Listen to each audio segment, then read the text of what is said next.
What's up, my people? Coming up, the presidency is experiencing blackouts at Aso Villa, so they need $6.2 million to buy solar panel. Hello! Find out why a Nigerian governor has issued an order to arrest anybody with dreadlocks in his state. Also, there's a country in Africa where you get paid to go to school, literally, on top of free education, all the way from primary school to university level. As in, lastly, I'm hoping that you guys will join me and I will get to see you all this December in Mauritius. Find out why. But first and foremost, Egbolon Tobi, alhamdulillah, Mr. President is back. Freedom, Alhaji is back here. Once again, we have a president in Nigeria. Can you imagine? After more than 2 weeks, the president decided to once again grace us with his presence. How fortunate are we, And as usual, these top government officials were there. We're talking about calibers of governors, ministers, all lined up to shake his hands to welcome him back to the country. I mean, for how long would this elderly man line up to shake his hands when he's leaving and when he's coming?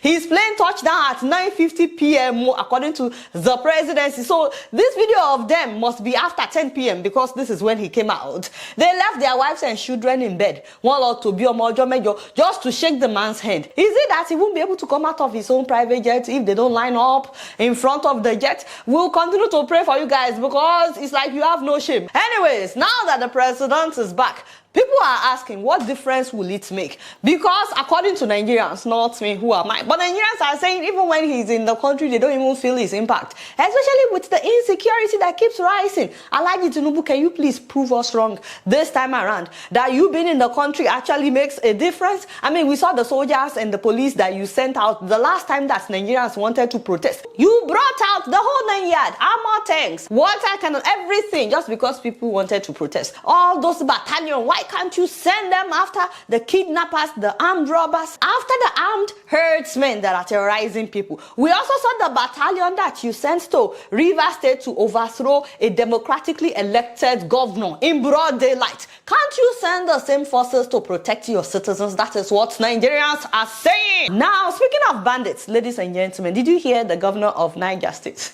In an effort to make us think that they are doing something about insecurity, telling the security forces in his state to go after anyone with dreadlocks. Anybody that you find with a barber or dreadlock, arrest him, barb his hair, and find him. First of all, who are those people that clap? Nobody should carry any kind of hair record again inside me. I have given you marching order, the security agencies. Anybody. Okay, there's so much that I want to say, but to be fair to him, some people are saying that we're taking this out of context, that he was talking about thugs, and that a lot of them wear dreadlocks, and I'm like, why? For how long would we say this, guys? This thing is not by hairstyle. And the good thing is, when he saw the reaction on social media, he came out and said that people miscrewed his words, and we're like, we heard what you said, but hey. Then he said, we don't have a problem with dreadlocks, but we have a problem with the cult here with dreadlocks. So if you have dreadlocks and you have business, please come to Niger State. He does not want this thing to affect business in Niger State. Shallow. The one that paid me though is that he said the whole reaction on social media is just media propaganda, and I'm like, okay, it looks like you actually meant what you said. Is this a play? Like, seriously, is this a play? And I think he called them rascals. And by the way, how many bandits have you seen with dreadlocks? Me, I've seen several pictures and videos of bandits. Some of them are on TikTok, by the way, sharing money. Yes, showing us the huge amount of money that they've made from kidnapping people in Nigeria. So our bandits are on TikTok. But I have never seen one with dreadlocks. They may exist, but this thing is not by hairstyle. Want to start arresting people with dreadlocks, shaving their head, finding them on top. So does this mean that if Burna Boy or any of our famous musicians or comedians with dreadlocks were to be walking on the streets of Niger State tomorrow, now that is how they will just grab them and be like, there you are, the rascals that is disturbing us in our state. And what about women with dreadlocks? Because there are many women now with dreadlocks. I mean, this man is educated, so let's me not even, according to Wikipedia, he has multiple master's degree. So I don't know where this is coming from. Say it's a olori that can't buy girlfriend. Don't translate, let me translate by myself. I was just saying that hopefully Alhaji's health is okay, because this is Forget, this is not even my battle. Now, speaking of harassment, speaking of harassing people, Alhaji so siwalenu, I don't know why Nigerian president just feels the need to continuously insult and harass our collective mentality. Did you guys hear that the presidency wants to spend 10 billion naira on solar power for Aso Villa? Father, that is $6.2 million. No, so before we even get to the numbers, this tells me one thing, that even Aso Rock is experiencing up NEPA, down NEPA, because why? Why does the presidency need solar panel? Especially when you are telling the rest of us to depend on the national power grid, you know, the national power holding company. Me, I still like to call them NEPA. Is it possible that power is also not regular at the presidential villa? Hey, one million apartment, Alhaji. Can you imagine? What kind of country is this? Now, just like the rest of us, Alhaji is running around. He needs an alternative source of power inside his apartment. Now, what I don't understand is, why can't he use generators like the rest of us have been subjected to? You know, the rest of the country has been subjected to generators. Everybody now has a power generator, at least one new. I don't know how some people sleep in Nigeria at night. You will be hearing even at night. There's major noise pollution. Not to talk about the toxic carbon monoxide that people are breathing in. In fact, you will pass through some buildings and you will see the mark of generator smoke on their building. Why does he get to use solar panel when most people are using generator? Now, a lot of Nigerians are starting to get into solar panel, and your government, this same government, is allegedly trying to ban solar panel importation into Nigeria. Have you heard? So on one hand, you want to stop people from importing solar panels just because you want to force them to keep buying generators, because you allegedly collect money from suppliers of the power generator, or you want the people to continue to suffer in the hands of your incompetent power holding corporation, NEPA. On the other hand, you have the audacity to budget 10 billion for the same product that you are trying to ban in Nigeria. As in, where is my slippers? But I mean, somebody needs serious beating in this presidency. Benny, if not that I cannot remove the thing, I would to add salt to injury or the $10 billion. Why are you guys not afraid? What happened to your conscience? So you are just not afraid of the people that put you in office. Actually, let me take that back. We did not. I mean, you put yourself in office, allegedly, but you should still be afraid of the people, because we have the power to remove them, don't we? Although I cannot see that happening anytime soon in Nigeria. Come on, protest. People stay inside. $6.2 million on solar panel. How much is the house? That you will now spend $6.2 million on solar panel. What kind of solar panel are we talking about? Are they coming from heaven?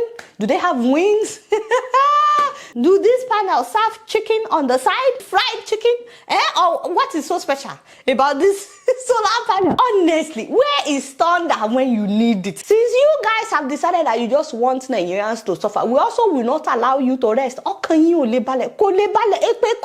cannot have peace, Benny. It's like we keep going from frying pan to fire in Nigeria. When it comes to the choice of leaders, we have not been lucky at all. By the way, I'm so upset right now, guys. Ooh, child. Please don't beg. I said don't beg me. I'm not begging you. You know, I was talking to a friend of mine in Botswana, only to find out that education all the way from primary school to university level is free, and that they also get free textbooks and other school materials. Did you guys hear what I just said? Hey, let me repeat it myself. It's not just primary and secondary school. University education in public universities is free, free. Hey, where, why, what? Can you imagine? Now, on top of that, the university students in public universities, they get monthly stipends. As in about $150. Some say it's only $140 per month. I say, And now, guess what? Their president is pushing to make it $200 every month. Did you get that? That's like $2,400 in a year, because they decided to come to school. So they're getting paid to go to school. I said, And on top of all that, do you know that they are feeding them every day? They feed the primary and the secondary school students. In fact, their new president recently announced that he wants to upgrade the breakfast, that the students should be getting English breakfasts. English. Basically, he wants them to get eggs, beans, toast, bacon, and so on and so forth on their plate every morning. He said because when students are well fed, they perform better. I said, is Botswana taking new citizens because I can apply? Can you take your girl and say, hey, me? My friend also said that when she was in school back in the day, that they also fed them every day at the university as well. They ate breakfast, lunch, and dinner. On top of getting stipends, on top of getting like $150 every month. What were they spending the money on? I don't know. The government had covered their school fees. The government covered their accommodation. They were not paying for accommodation. The government covered their accommodation. The government was feeding them breakfast, lunch, and dinner. So why get stipends on top of that? What was the stipends for? She said she was using it to buy clothes. Your government gave you money to buy clothes. My government has never given me money to buy clothes. Do you know how this feels? She said, but now she believes that the public universities would only pay the students the monthly stipend, that they don't feed the students. So the students have to feed themselves. So she's complaining. God. You know, I forgot to mention that she also said that secondary school students who performed exceptionally well, that they call them higher achievers, that those ones are usually sponsored to go and study abroad. This is Botswana. Botswana, God. And she said the government will pay their tuition wherever they go. America, Europe, anywhere they want to go in the world. And on top of that, they will also get stipends in the abroad, which she said is usually way more than what some full-time workers are earning back home, because the value of their money, you know, is way different from the value of the money abroad. So I was like, damn. By the way, their currency is way stronger than ours. $1 is not even up to 14 pula, which is their own currency. It's like 1377 or thereabout. Meanwhile, $1 is like 1,600 and something naira. So their money is way stronger than our own. Like what? By the way, this is not limited to universities. Oh, she said this includes technical schools and vocational trainees as well. They are also getting monthly allowances. Now, of course, I didn't just go by what she said. I googled it, I researched it, and it is true. So I did the only thing that I could do. I said to her, you're no longer my friend. Of course, no, we cannot be friends. Because how can you keep this kind of information from me all these years? Guys, we've been friends for almost 2 decades. 2 decades. So she said to me that she didn't know that that is not how it is everywhere else. I was like, I said, and then she had the audacity to ask me, well, if you are not getting free education at all levels, all the way to university level with monthly stipends and breakfast, lunch, and dinner, what is your government doing? I said, can you imagine, guys? Can you imagine? I have never been so embarrassed in my life. Never. Because of these politicians who are way too damn greedy that they would rather keep their own people in poverty. She didn't stop there, by the way. She proceeded to tell me that you don't need to know anybody to get admitted into the university in Botswana. Also, she added, just to add salt upon injury, that electricity and water are constant and stable. She said, even in the village. I said, come again. You mean nobody is using generator or solar in Botswana? She said, for what? Then she asked me again, what is your government doing? I said, how to do so? She said it again. She said it again. And then she said this, let me even quote her. She said, you know, I just read that some people don't have water. I don't know what that is. You see, by then, my patience was this thing. You know, I was about to give it to her. That we are the giant of Africa, that we make movies, we sing, our songs are everywhere, we own jollof rice. I'm sorry. Yeah, but we do. Child.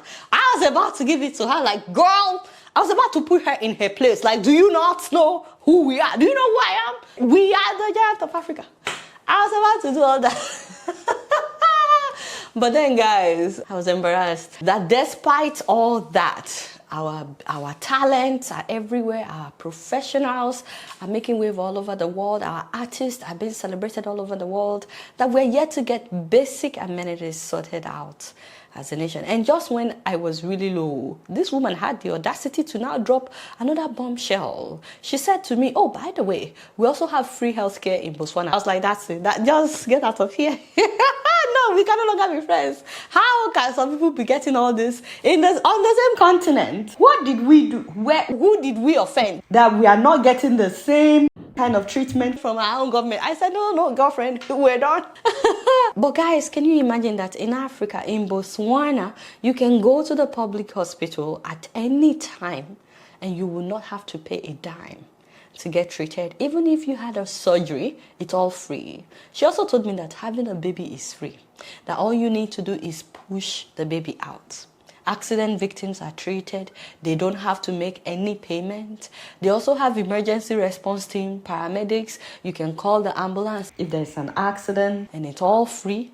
It's free to ride the ambulance. In fact, even in America, where I live, healthcare is not free. I beg. I know that they have paramedics in Lagos and Abuja, but many states in Nigeria don't. And to know that it is free, damn, the kind of peace that will come with that alone. Now, after telling me all of this, guys, this woman had the audacity to tell me that, well, it's not as if everything is perfect in Botswana. I mean, we are not where we're supposed to be. We should be at the level of Mauritius. I said, please, as in like, please. But not even go there. Now you want to talk about what is not working when you have basic amenities sorted out. That is all some of us want. All these years that we've been shouting on your screen. No be for the government to give us good road, stable electricity, running water. I mean, some of us cannot even start thinking about other things until we get the basics, you know. I couldn't even tell her that, well, you are enjoying all that because there's only 2.5 million of you. So that's why things are working for you. You know, I couldn't even say that because there are other African countries with low population where things are not working. Gabon is 2.4 million. Remember, they just had an election where the coup leader won by 90%. Swaziland, that has the longest serving monarch, has 1.1 million people. Guinea-Bissau is 2.1.